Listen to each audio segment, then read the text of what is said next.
Yeah, I just want to be the greatest. It's your boy HifiVega back again, and today we're doing another head unit review. This time I know you guys love double DIN, so I got one for you. It's one that I've been using on my bench, but I haven't put it to the test quite yet, so today's that day. This is the Pioneer FH-S52BT, I think it is. Let me check. Yes, I got that right. Pioneer has a ton of crazy model numbers, as do all the head unit manufacturers, but this is a double DIN unit. It's rated, you know, something crazy like 45 watts max output. It has 2-volt outs. It's got a microphone. It's got almost all the features you would really want. It has time limit. It plays FLAC files, has crossover network. It has everything that you'd probably want in a modern head unit. Let's put it on the bench, put it through its paces, and then we're gonna see what I think about this head unit in a vehicle versus what I've been using it for on the test bench. We're gonna go ahead and go straight to the dyno first, and then we're going to test the speaker outputs and see at what volume they distort. We're gonna test the RCAs for voltage output, and we're gonna see at what volume the RCAs do distort as well. Okay, we are rated 50 watts by 4. All channels are driven. There was no mention of RMS or peak power in the specs, so let's see what it actually does.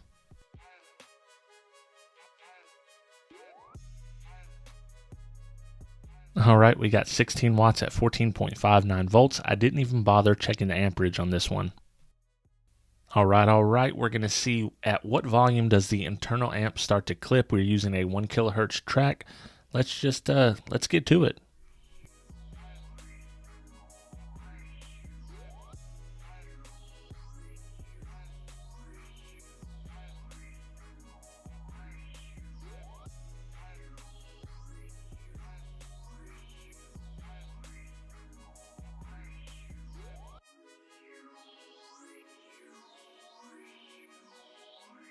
We are clipping at volume 49, so 48 would be the loudest I use this if I was using the internal amp on a pair of coax or some component speakers in the door.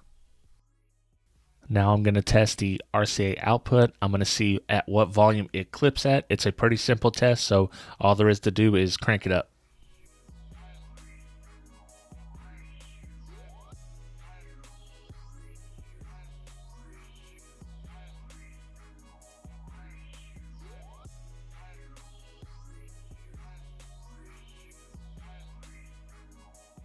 We can go right up to the edge with it. We can go to volume 61 without clipping. The top volume is 62, so that's a pretty good result in my opinion. All right, let's test the RCA output voltage. It is rated 2 volts. I've got my ground lead on the outside case of the other RCA, and we're going to test the red RCA to see how much voltage we actually get and at what volume.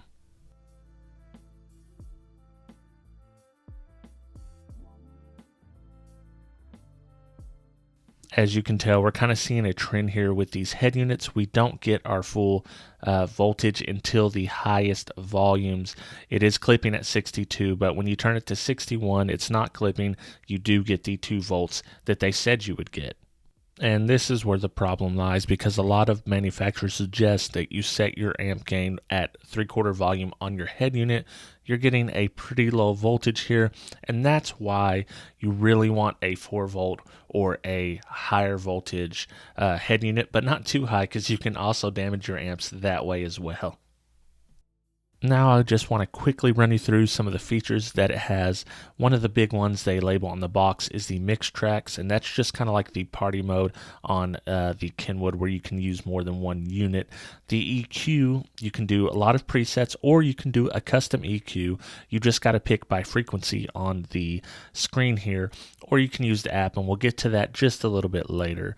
But it's pretty simple. You can make your adjustments on each frequency range and just go from there.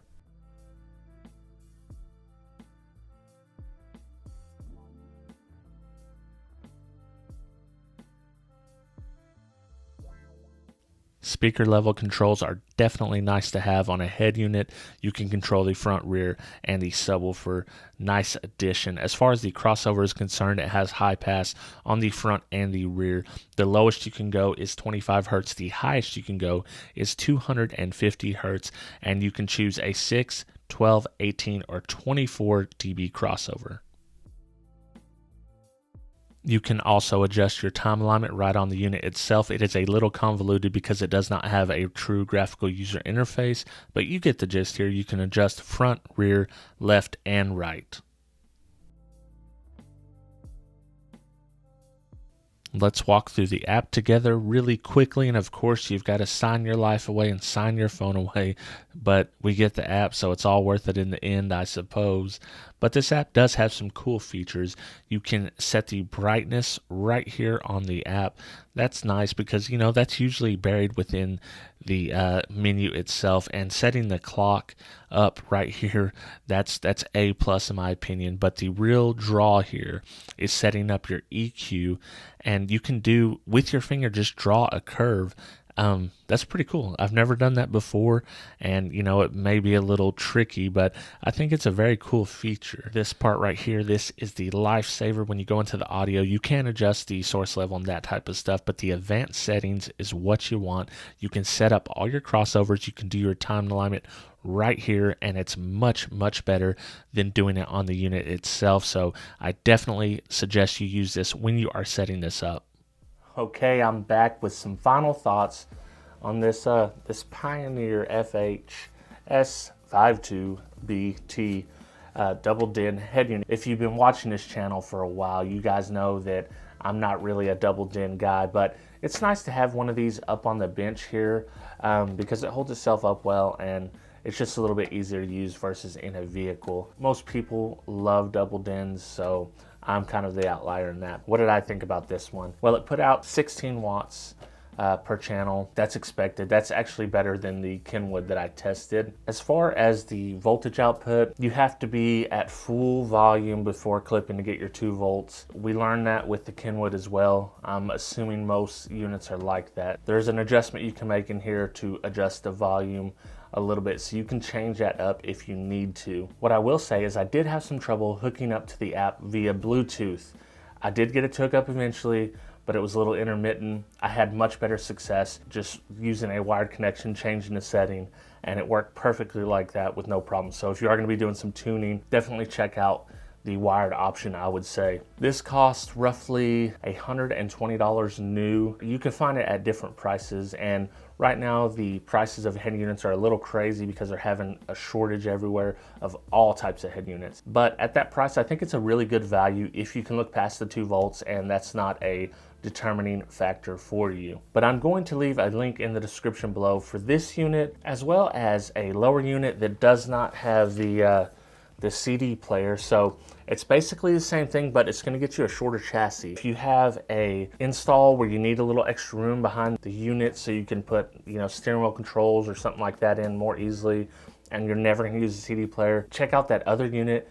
It's $100. I don't remember the model number off the top of my head, but I will pop it in the description. It has all these same features. I think it's a good value overall if you're looking for a budget double DIN. That being said, I appreciate each and every one of you. If you have used this unit and you like it or dislike it, or there's something I missed, leave it in the comments below, and let's keep the conversation going. If you're new to this channel and you like reviews like this, maybe amp dynos, maybe live streams and all that type of stuff, go ahead and hit the subscribe button, hit the bell. Plenty of more stuff to come. I do 3 shows now. The first one is 12V Talk. We do it every Wednesday, mostly at 7 p.m. Central Time.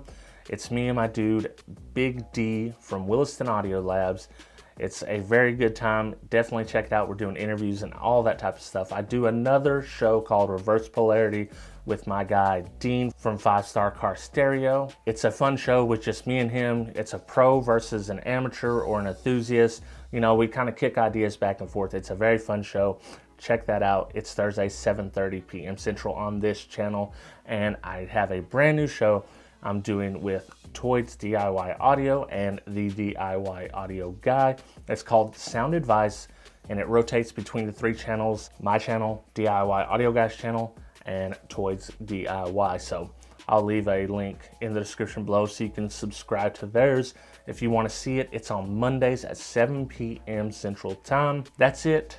That's all the shows I've got to plug. I'll catch you guys later. I appreciate all my Patreon supporters, but I want to give a special shout out to the 6-star or more members: 2001 Monolithic, The Third Era, G Nava, Joaquin Juarez, Paul Smith, Byron Chambliss, El Fuego, Travis McClendon, Brandon Hanna, William Berg, Boxboy Audio Sound Solutions, Jesus Tires, and Orion the Great.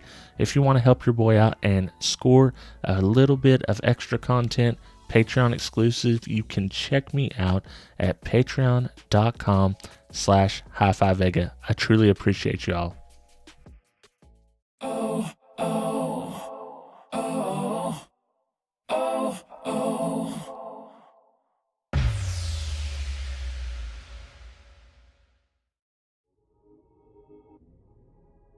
If you watch this far, you are an OG. Let me know what you're working on in the comments. The other guys won't even know what you're talking about.